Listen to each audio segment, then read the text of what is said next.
We are live. What a win for Michigan. A fantastic second half as Michigan defeats UCLA by 30. By 30 at home, 86-56. It was a 2-point game at halftime. I think Michigan came out with good energy. The 3-point shots weren't falling, but they were playing hard. They were playing pretty good defense. They had a few lapses with closing out, but overall they were playing good. UCLA was shooting well in the first half, and they were out rebounding Michigan, which was a problem. But Michigan was missing free throws. The 3-point shots weren't falling. So it was a close game. And then down the stretch, they turned the ball over a couple times. UCLA made it a 2-point game, scored right before the buzzer. So it was kind of like, here we go. At halftime, I said, Michigan just needs to come out on fire. They need to play the defense they're capable of, start working on that rebounding disparity and just play their game and have fun. And if they do that, I think they're going to be fine. And they did. They came out and just blew the roof off the Chrysler Center and looked like that team that we know they are. Man, what a second half. Absolutely amazing. And they ended up winning by 30 after only leading by 2 at halftime. Fantastic second half from start to finish. High energy, sharing the ball, playing great defense. Shots started falling, but it didn't matter because their inside game was awesome.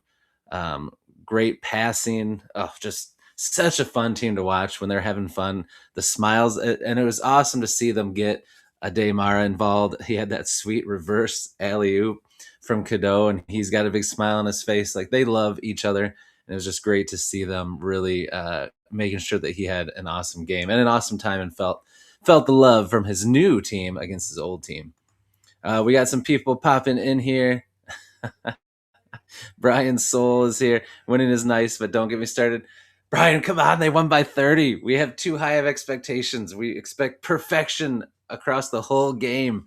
This game was pretty. I mean, they had a little bit of a lapse in the first half, but otherwise, I mean, they looked, they played hard in the first half. Some things weren't going their way. They made some mistakes.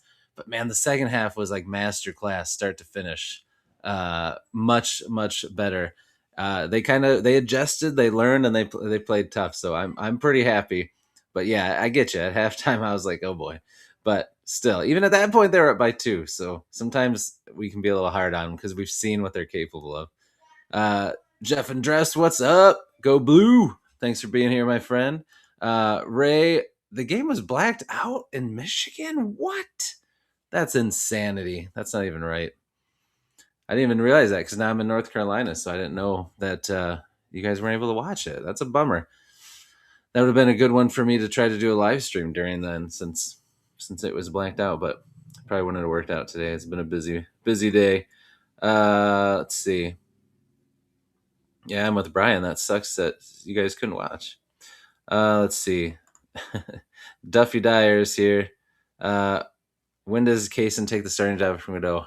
Yeah, Kaysen has looked really good. He is an exciting player, and I don't know. I don't know if he'll take the starting job from Godot. Godot's been solid. He's been a leader, and I think Kaysen will get more and more minutes. And I wouldn't be surprised if they get the same amount, or Kaysen starts to get a little more, and maybe in crunch time you see him in there more. But I would be surprised if he doesn't let Kaysen run with the starting spot next year, unless Cadeau comes back, I guess.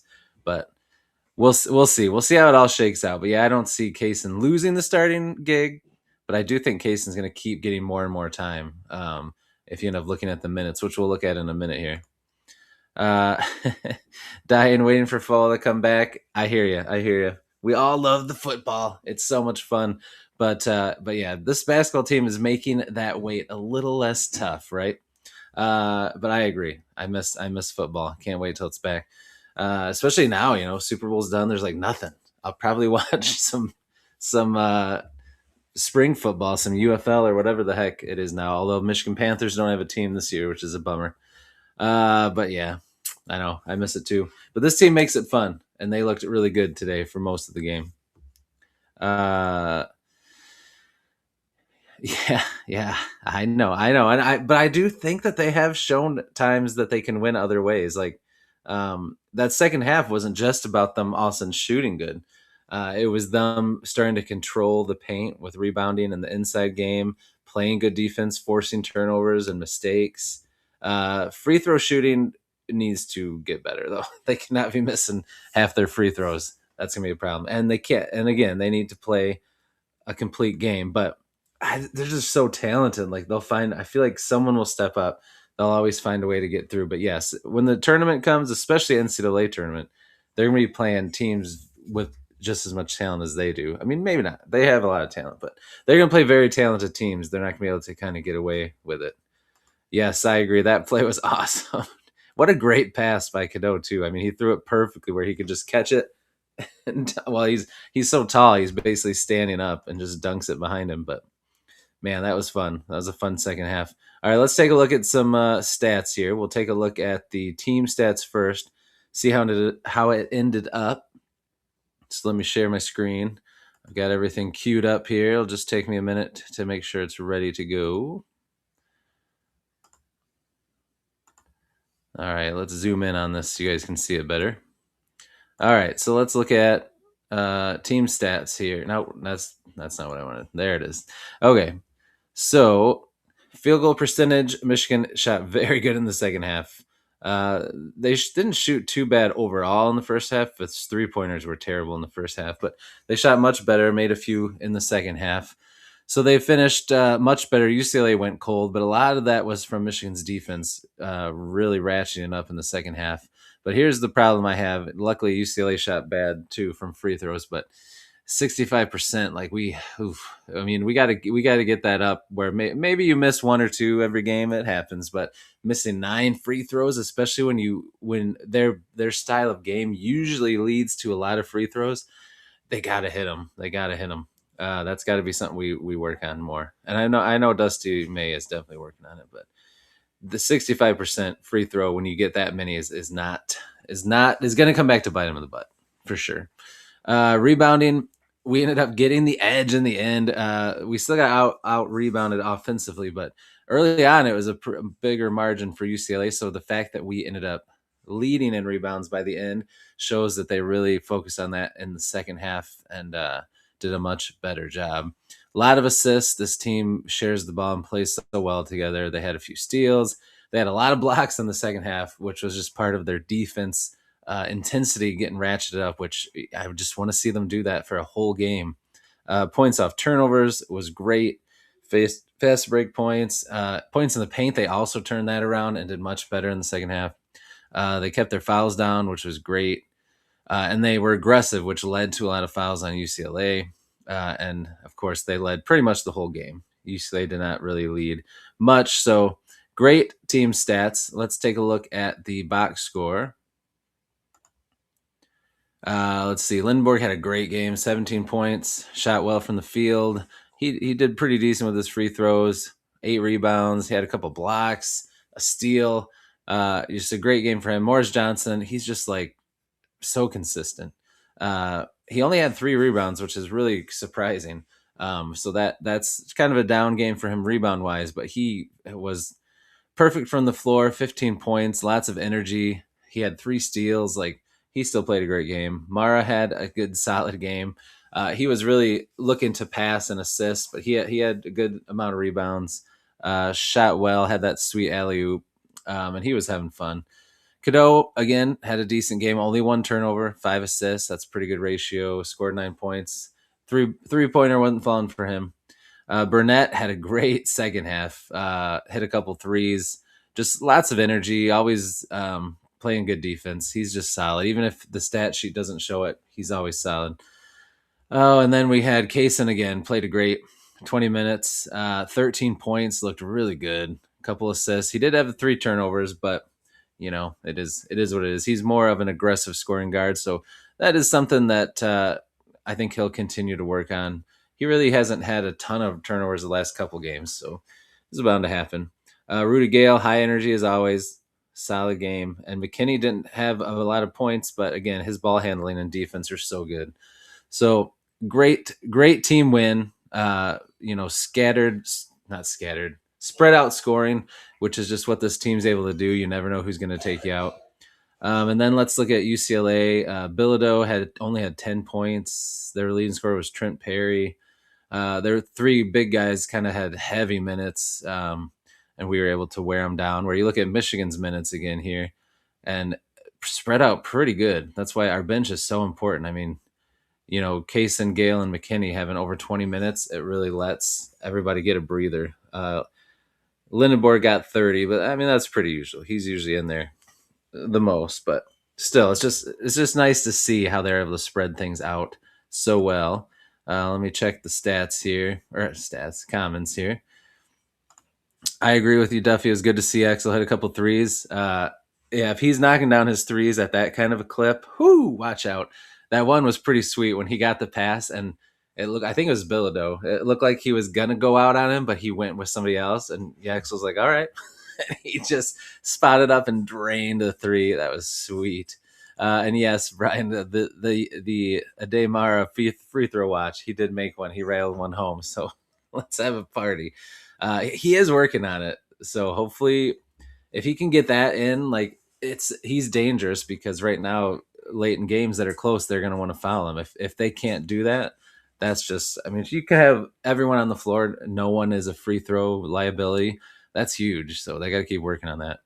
Let's take a look at upcoming schedule, as we like to do. Here we go. Okay, so we got right here. We just play UCLA and Northwestern this week.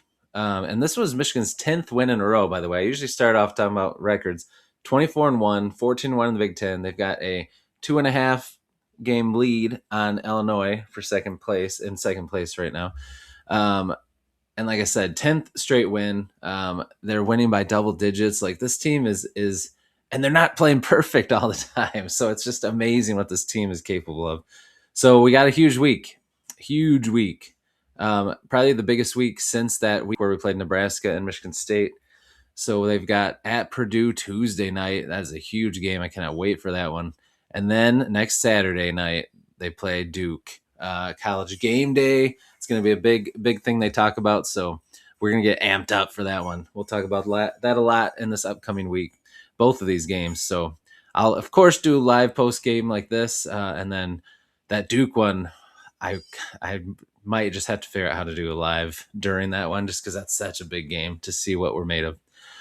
So yeah, huge week coming up. And then, of course, the following week, Minnesota's been tough, knocked off a lot of ranked teams.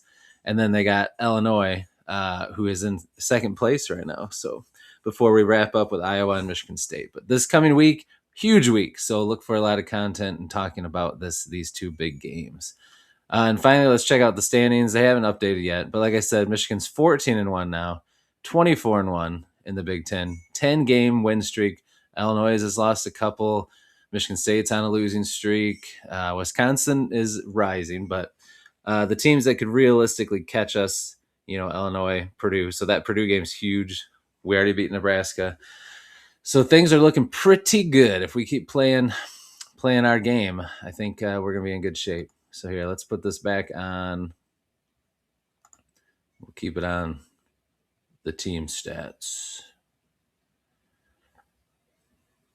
Let me get back in here so you can see my lovely face. Boom. There we go. Oh, hold on. I forgot I was going to put it on here. There we go. All right, let's see what I missed here. Can't always see the comments when I'm looking at that stuff.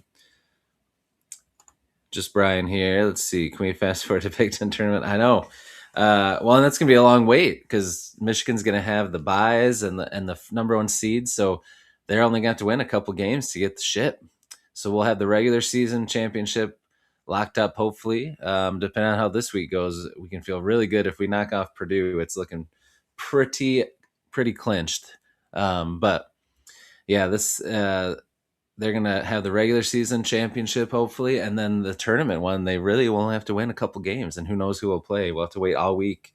But that's going to be fun watching. I always love tourney time, the league tournaments and the NCAA tournament. It just ratchets up the excitement and the stress levels usually, but it's a fun time. So what a freaking win. Happy Valentine's Day to everyone, by the way. Michigan gave us something to feel lovely about today. I hope you all are having a good Valentine's Day and weekend. I usually go about 30 minutes. I'll probably only go 20 or so this time. Got to go do a little Valentine's Day hike with the wife. That's what she wants to do. Go for a little hike in the mountains. It's a beautiful day here in North Carolina. So we'll go do that. Got to get my walking stick out. I've got this sweet walking stick that, of course, has a bunch of manly tools inside of it that I'll never use. But who doesn't need a compass and a flashlight and a stun gun on their walking stick? Oh, let's see, Ray. How will the Duke game go? That's a good question. I do not know. I think it will go well. I think I would be shocked if Michigan isn't hyped and up for that game, and they know that they're not going to be able to kind of take. It's kind of like you look at this second half. It's like in the first half they came out with good energy, and then they got like a 10-point lead, and you saw them kind of take the foot off the gas a little. They thought, okay, we got this. Yeah, I mean, just it seemed like that. And then, but in the second half, they learned quick when UCLA came right back in the game, and it was close at halftime. They came out firing, and they did not take their foot off the pedal. So I feel like they're going to know going into that Duke game. This is a tournament type game atmosphere. This team is really good. We got to bring our A game, and we got to show the world what we're capable of. So I think they're going to be up for it. I'll break it down as we get closer. I got to dive into Duke more and see. I mean, I've seen highlights of them. I haven't watched a Duke game or anything like that, but I do need to dive in and see kind of what their weaknesses and strengths are versus ours, and see kind of where we might have some advantages or disadvantages before I can say for sure how it'll go. But if this team plays together and they play hard, whether their 3-point shots are falling or not, if they play the defense they share the ball the way they can, and they stay confident and they're in it, mentally, they can beat anybody. So I think it's going to be a really good game. Duke's not a pushover, but I mean, when Michigan's firing at all cylinders, think of those early games when we just destroyed really good teams. I mean, Gonzaga has like the 5th best win point differential, even though we beat them by like 50 points. So uh, who knows? It could go really good. I don't think it will go really bad. I think Michigan is just too talented to get beat badly by any other team, but we'll see. I think it'll be close. It'd be awesome if we won by double digits again, but I think it'll be a close game because Duke is really good. So I'm really interested to see how that game goes. But I'll talk about it in my videos this week, and especially next week as we get to the end of the week, I'll do some keys to victory and break it down and all that stuff. Yeah, that's kind of what I've got from the highlights, Brian. Boozer or bust. Yeah, I mean, I feel like that's kind of Duke is like that a lot. They get really good players, and then that star player is kind of their whole team. If you can shut them down, it's a pretty easy win. If you let them go off, you're in for a barn burner. So we'll see. That's kind of what I think too. And I think with our defense, we can shut him down or at least limit him, make him uncomfortable. So that's going to be a big thing that they have to do against Duke for sure. They got to make it tough for him. Same as with Purdue. It's that one's on the road, so it's going to be a crazy environment, huge game. They'll be up for that one, but they're going to do the same thing, play really good defense. I mean, if this team's 3-pointers fall from the start of a game and they're doing everything else right, they're hard to beat because they'll get out to a big lead. But when our shots aren't falling, we got to do all the little things: make free throws, have a good inside game, get rebounds, not turn the ball over, and we'll still be fine. Like I said, it kind of this team reminds me a lot, just in like the way the games go of the Michigan national championship team and football, where we were like, people talked about us like a boa constrictor, how we just wore them down, blow after blow, and then you just kind of pull it out, you run away with it at the end. And that's kind of what this team does. That they're inside, like their aggressiveness and just their inside like strength and length and defense, and it just wears teams down. And then eventually at the end, we just kind of pull away. So I feel like that if they hang in there and they do everything right, it doesn't matter if their shots are falling, they will eventually just choke a team out because of how much talent they have. Have we ever won one at Purdue? That's a good question. Let me see. That has been a very hard place for Michigan to play. Let's look it up. Michigan basketball last win at Purdue. Last time they won at a neutral site in the Big Ten tournament, of course, last year, but they won at home. I want to know at Purdue. Come on.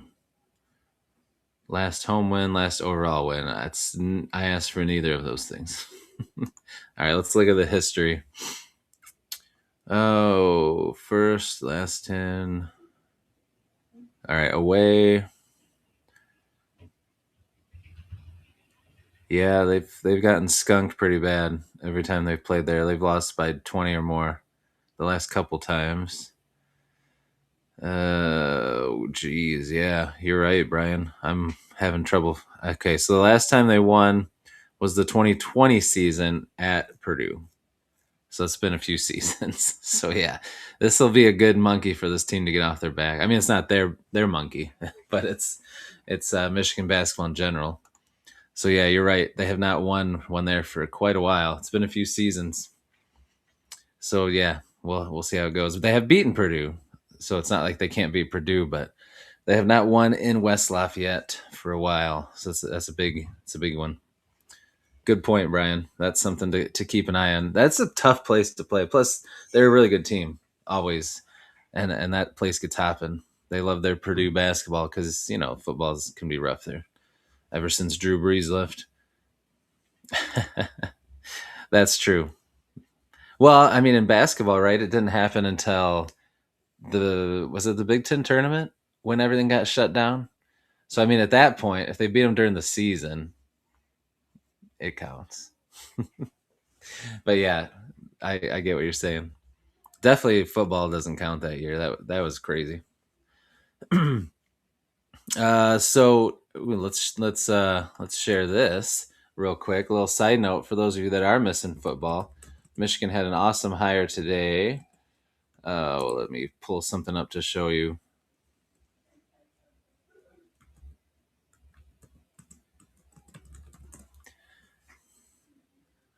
Let me find a cool image. Yeah, there's not very many. We'll just do this one.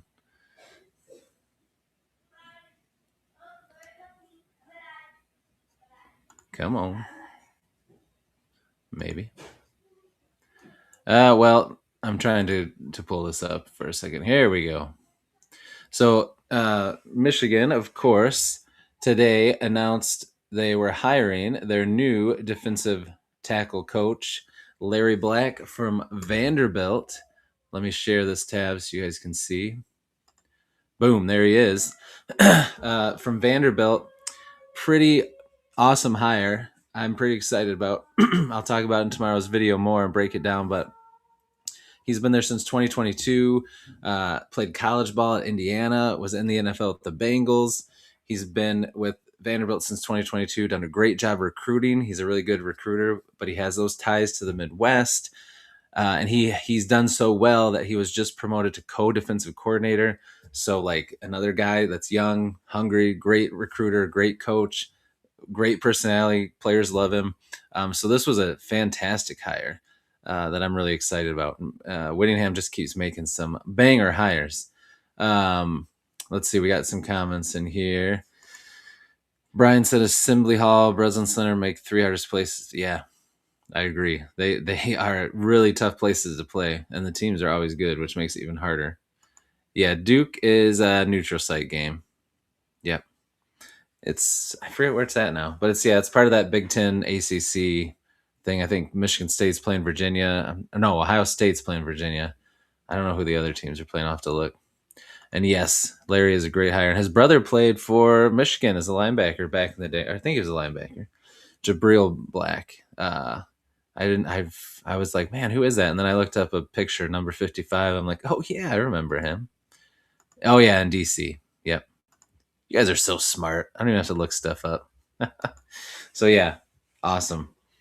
Yeah, I'm excited about that one. That is going to be really fun. It's going to feel like a college football Saturday watching some college game day, getting pumped for a huge basketball game that night. I'm excited. It's going to be fun. Oh, man.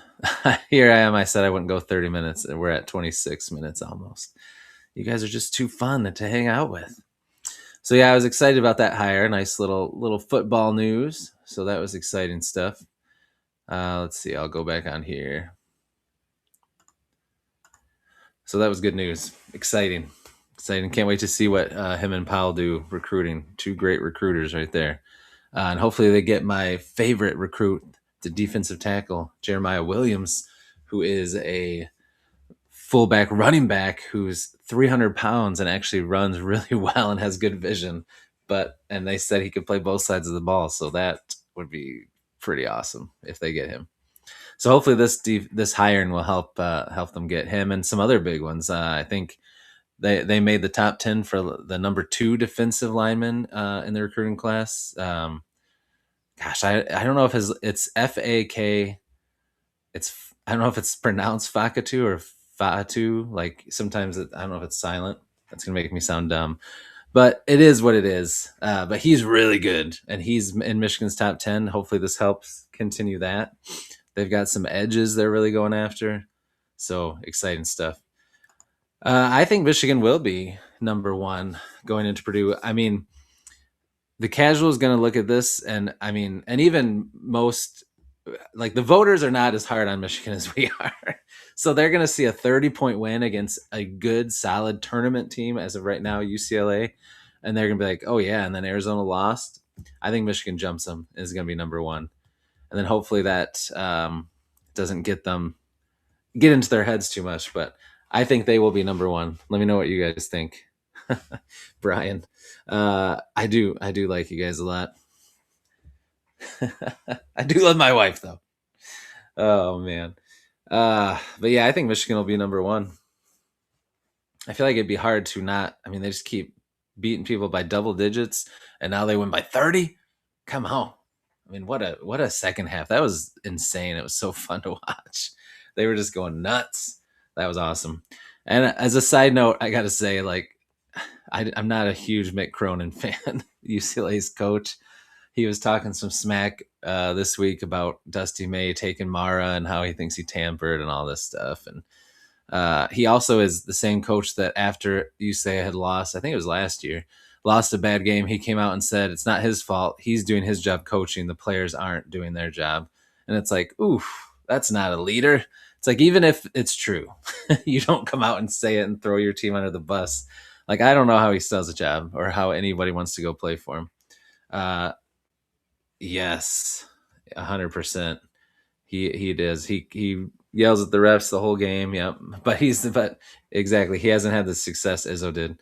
Back in the day, I used to like watching Cincinnati Bearcats basketball a little bit. My wife went there for college, and when he was there, like it actually made me stop watching Cincinnati a little bit because I didn't like him.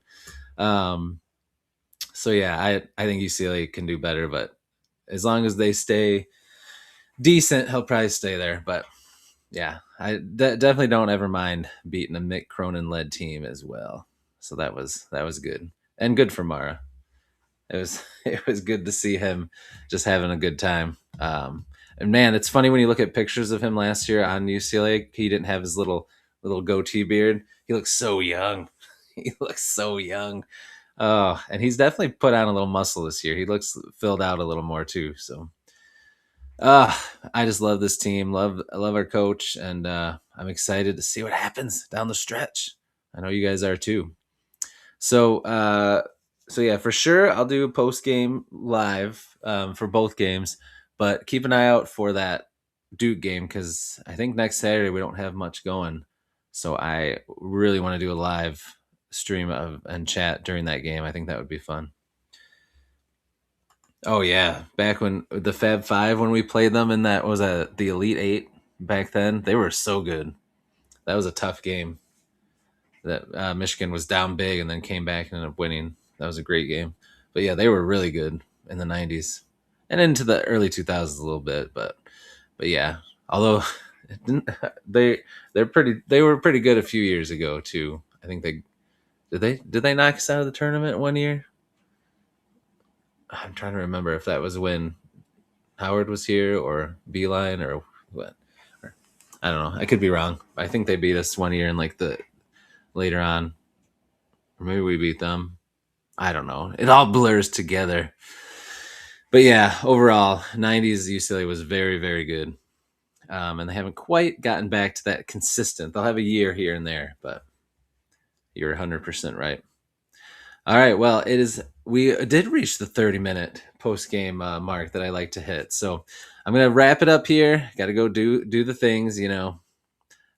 So everybody have a fantastic rest of your day. Get excited. Michigan beats UCLA by 30, 86-56, 24-1, 14-1 in the Big Ten, 2.5 game lead for now, maybe a 3 game lead in the Big Ten. They are next up. We got Purdue Tuesday night on the road. Huge game. So get excited for that one. And we'll find out if Michigan will be number 1 after Arizona tripped up and lost this week. I think they will. So thank you guys for being in here. You guys are the best. Appreciate you. And let me know in the comments. I'm thinking about soon starting to do like once a week. I mean, I'll keep doing this, but also do once a week, just do a live, like just chat about what was going on that week, and just to, instead of a video that day that I have to record and edit, just doing a live in the evening, 7 or 8 o'clock, hop on with everybody, and like do it every Friday or every Monday or something to wrap up the whole past week. I think that would be fun. But anyway, I'll talk to everybody soon. Have a great day. Enjoy the rest of your weekend. Make sure you check tomorrow's video. Make sure you watch today's video if you haven't yet. It's up now. I did my coaching staff series, taking a look at all the coaches, assistant coaches, position coaches. Today I did a deep dive into Jay Hill, defensive coordinator, his background in coaching. That was a fun to make. So go ahead and check that out. Look for a video tomorrow morning, and I will talk to you guys soon. And until I do, as always, go blue. Go blue, baby. It's great to be a Michigan Wolf.